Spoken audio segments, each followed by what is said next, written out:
Hello dear students, welcome back to my channel. Today we are going to study EVS of standard 3rd. Lesson number 6. Lesson name is Getting to know the place we live in. मतलब जहाँ हम रहते हैं उस जगह के बारे में आज हम जानेंगे. So here the first point is, how does a town form? Town मतलब होता है एक जगह जहाँ पे बहुत सारे लोग एक साथ मिलकर रहते हैं. विलेजेस में कम लोग रहते हैं. Town is one kind of city. तो कैसे टाउन बनता है वो हम इस पॉइंट में जानेंगे. In very old times before man begin farming he lived a nomadic life. He was dependent on hunting animal and gathering fruits, roots and bulbs for food. पहले ओल्डन टाइम में, पहले के समय में जो इंसान थे वो क्या करते थे, फार्मिंग करना चालू किया उन्होंने. और उसके पहले वो नोमैडिक लाइफ जीते थे. मतलब जैसे आज हम एक घर में रहते हैं डेली, वैसे वो एक घर में पहले एक जगह पर नहीं रहते थे. वो डेली अपना रहने का प्लेस चेंज करते रहते थे.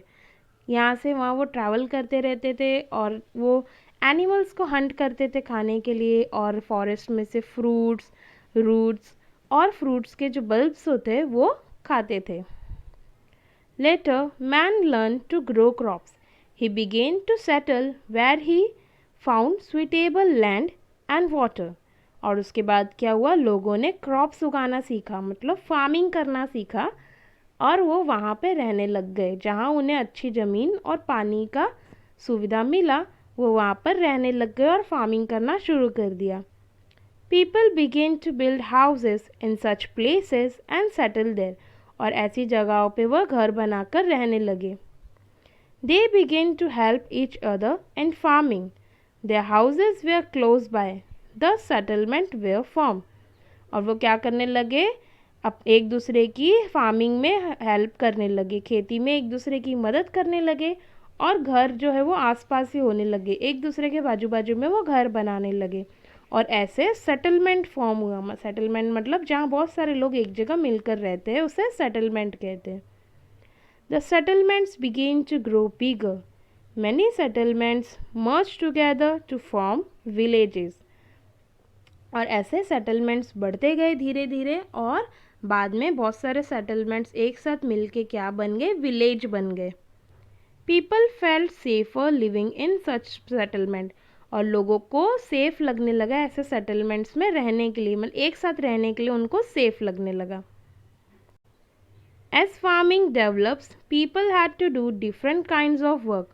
One person could not do all of them, so work was divided between people. और जैसे जैसे फार्मिंग बढ़ने लगी, ज़्यादा होने लगी फार्मिंग, वैसे डिफरेंट डिफरेंट काइंड्स के वर्क भी होने लगे. और एक इंसान सारे काम तो नहीं कर सकता, इसलिए लोगों ने कामों को एक दूसरे में डिवाइड करना चालू किया. For example, making wooden implements, repairing them, weaving cloth, making jewellery and making clay pots. And thus artisans engaged in different occupations. जैसे कामों को कैसे डिवाइड किया उसने कि कुछ लोग क्या करते थे, वुडन इम्प्लीमेंट्स बनाते थे, लकड़ी के सामान बनाते थे.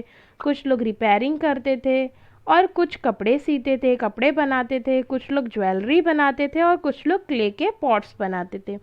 इसी तरह सब ने डिफरेंट डिफरेंट ऑक्यूपेशंस अपनाया.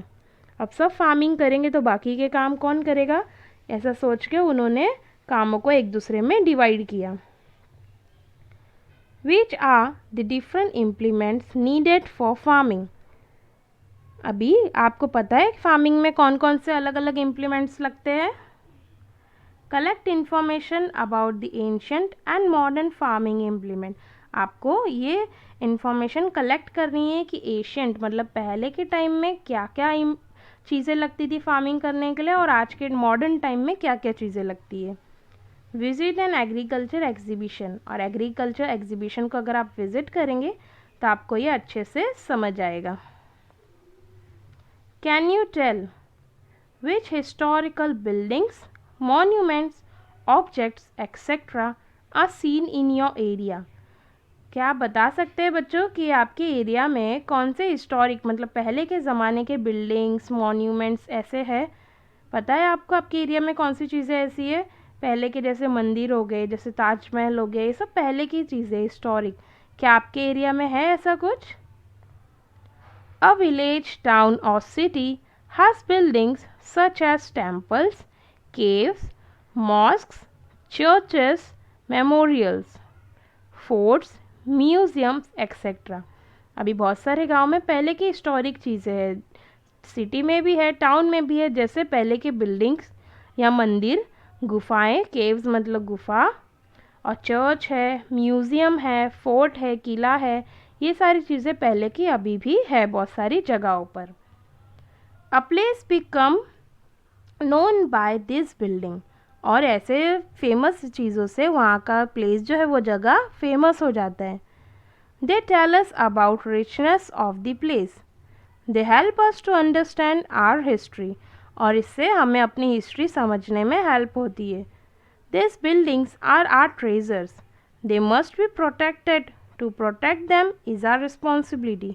और जो ये सारी हिस्टोरिक जगहें हैं, ये क्या है? हमारी हिस्ट्री है, हमारे देश का ट्रेज़र है, खजाना है, तो हमें उसे क्या करना है? प्रोटेक्ट करना है। और उसे प्रोटेक्ट करना किसकी रिस्पॉन्सिबिलिटी है? हमारी, हर एक इंडियन की रिस्पॉन्सिबिलिटी है। अ प्लेस में also become famous because of a religious place, fair और fort. For example, Raigad district is known for the Raigad fort. और कोई कोई प्लेस इन जगहों की वजह से बहुत फेमस हो जाता है, जैसे ये फोर्ट है रायगढ़ फोर्ट, इसकी वजह से वहाँ के जगह का नाम ही रायगढ़ पड़ गया। तो ये फोर्ट कहाँ है? रायगढ़ डिस्ट्रिक्ट में रायगढ़ फोर्ट है। ये ट्राई दिस वाला पार्ट आपको अपने क्लास में टीचर के साथ करना है। हम ये डू यू नो वाला समझेंगे यहाँ पे। Do you know, while returning from Surat, Chhatrapati Shivaji Maharaj stop near Talegaon, Dindori in Nashik district. आपको पता है जब शिवाजी महाराज सूरत से लौट रहे थे, तब वो वहाँ पे नासिक में एक डिस्ट्रिक्ट के पास रुके, वो जिसका नाम है Talegaon. He had set up his army camp और तल, there giving the place the name Talegaon. और वहाँ पे उन्होंने अपने आर्मी का कैंप क्या किया? सेटअप किया, जिसका नाम था तल, इसलिए उस जगह का नाम तलेगांव पड़ गया। धमनगांव पत इस Ahmednagar district was so named because formerly there was an abundance of dhaman trees there। अभी जैसे अहमदनगर डिस्ट्रिक्ट में एक प्लेस है जिसका नाम है धमनगांव पत, वहाँ पे धमन की ट्रीज़, धमन एक टाइप का ट्रीज़ है, ये ट्रीज़ बहुत ज़्यादा थी, इसलिए वहाँ का नाम पड़ गया Dhamangaon. There is village called अश्री धोतर जोड़ियाची इन पातुर तालुका ऑफ जालना डिस्ट्रिक्ट, और वहाँ पे जालना डिस्ट्रिक्ट पे एक गांव है जिसका नाम है अश्री धोतर जोड़ियाची। फाइन धातुर जोड़ीज of excellent qualities were made there, they gave the village name. और वहाँ पे धातर जोड़ीज जो बहुत ही अच्छी क्वालिटी की मिलती थी, इसलिए वहाँ का नाम अश्री धोतर पड़ गया। Next is Shivram Hari Rajguru was an important revolutionary in India struggle for freedom. जो शिवराम हरी राजगुरु जी थे, इन्होंने इंडिया को फ्रीडम दिलाने में बहुत ही इम्पॉर्टेंट रोल प्ले किया। He was one of the three famous revolutionaries, Bhagat Singh, Rajguru and Sukhdev. और ये भगत सिंह, राजगुरु और सुखदेव, ये तीनों बहुत ही फेमस रिवॉल्यूशनरीज थे। रिवॉल्यूशनरीज का मतलब होता है जो हमें फ्रीडम दिलाने में फ़ाइट करते, उन्हें रिवॉल्यूशनरीज कहते हैं। ये तीनों बहुत ही फेमस वो टाइम के रिवॉल्यूशनरीज थे जिन्होंने फ्रीडम दिलाने में इंडिया की हेल्प की। Rajguru was born in Khed in Pune district. After elementary education he move to Amravati. और जो राजगुरु थे वो पुणे में खेड़ गांव में पैदा हुए थे, और उन्होंने बेसिक एजुकेशन होने के बाद वो अमरावती में चले गए, मूव हो गए, वहाँ रहने लगे। देयर एट हनुमान व्यायामशाला ही टूक up the cause of patriotism. और वहाँ पे हनुमान व्यायामशाला में उन्होंने पैट्रियोटिज्म पेट्रोटिज्म का मतलब होता है आज़ादी दिलाना, देशभक्ति, देशभक्ति में वो चले गए। At 15 years of age, he went to Banaras to study Sanskrit, और 15 साल की उम्र में वो बनारस गए संस्कृत पढ़ने के लिए। He knew several languages such as Marathi, Sanskrit, Hindi, Urdu and English, और उन्हें बहुत सारी भाषाएं आती थी जैसे कि मराठी, संस्कृत, हिंदी, उर्दू और English. Bhagat Singh and Sukhdev way his close friends, और राजगुरु के भगत सिंह और सुखदेव बहुत ही अच्छे खास दोस्त थे। Later he took part in revolutionary activities and become martyr for the country. In his memory Khed, his birth place, has been renamed Rajguru Nagar, और बाद में उन्होंने क्या किया, इंडिया के लिए फाइटिंग करते करते वो शहीद हो गए, इसीलिए जहाँ पे वो पैदा हुए थे खेड़ गांव में, उस जगह का नाम बदल के राजगुरु नगर रख दिया गया।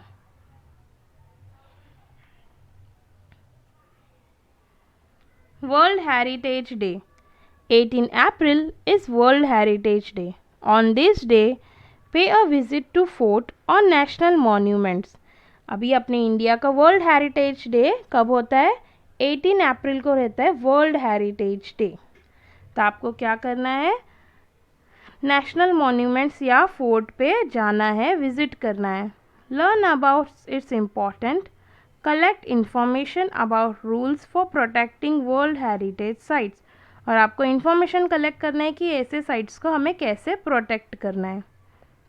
Obtain pictures of historical buildings, monuments and old Vedas in your surrounding, stick them in frames, और आपके आसपास अगर कोई ऐसा मॉन्यूमेंट है पुराना हिस्टोरिक, तो वहाँ के पिक्चर्स क्लिक करने हैं और आपको ऐसे फ्रेम में लगाना है।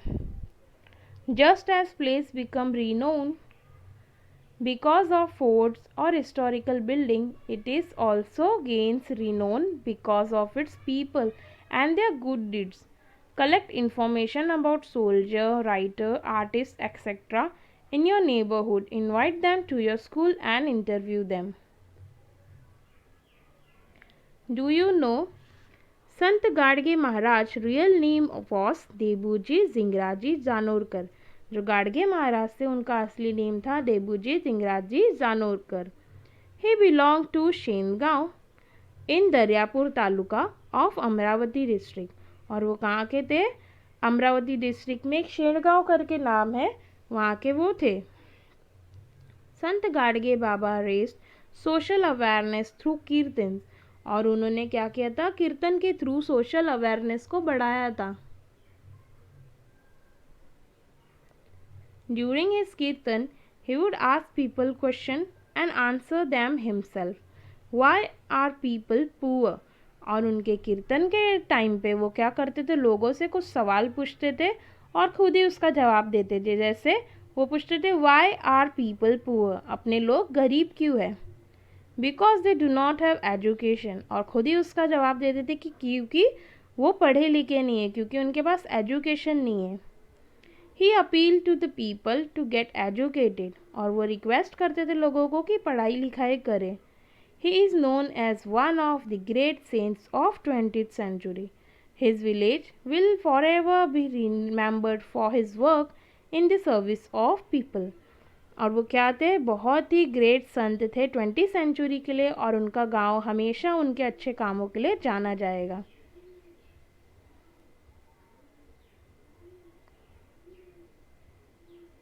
ये ट्राई दिस वाला पार्ट आपको अपने क्लासरूम में करना है, okay? Do you know Donkey Market Jejuri?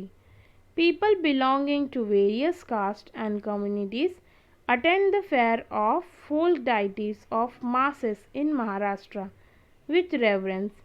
Many things related to people living such as different types of market are also a part of these fairs. पहले फेयर्स जब लगते थे तो बहुत सारे लोग अटेंड करते थे, जैसे हमारे यहाँ पे डेली मार्केट लगते हैं वैसे पहले वीकली में एक बार मार्केट्स लगा करते थे। Jejuri in Pune district and Madh in Ahmednagar district are place of pilgrimage. They are also well known for their donkey markets. जो जेजुरी प्लेस है पुणे डिस्ट्रिक्ट में और मध इन अहमदनगर, ये दोनों प्लेस जो है वो अपने डोंकी मार्केट के लिए बहुत फेमस है।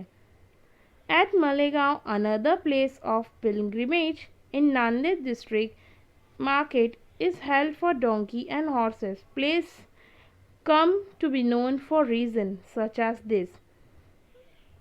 और मालेगांव और नांदेड़ डिस्ट्रिक्ट में डोंकी और हॉर्स के मार्केट्स है। ऐसे मार्केट्स की वजह से वहाँ का क्या हो गया, वो जगहें फेमस हो गई है।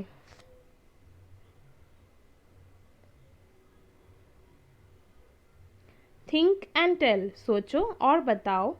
Are the pictures of weekly market and the means of transport related in any way? क्या वीकली मार्केट के जो पिक्चर्स देखे हमने और जो ट्रांसपोर्ट होते हैं, मोड ऑफ ट्रांसपोर्ट मतलब एक जगह से दूसरी जगह जाना, क्या ये एक दूसरे से कनेक्टेड है?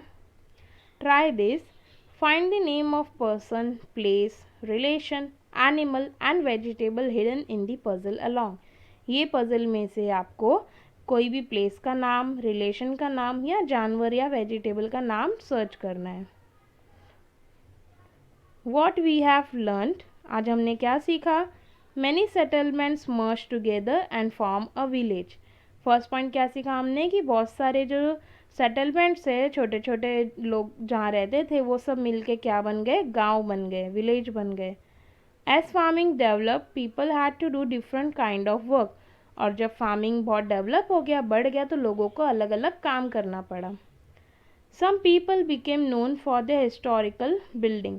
और कुछ प्लेसेस अपने हिस्टोरिकल बिल्डिंग की वजह से फेमस हो गई। A place gets its renown from its people and the important deeds. और कुछ जगह अपने लोगों के अच्छे कामों की वजह से फेमस हो गई और उनका नाम बदल के उनके नाम पर रखा गया। Essential items are available in market. और जो इम्पोर्टेंट आइटम है वो मार्केट में मिलते हैं। Here we have completed the chapter. Thank you for watching.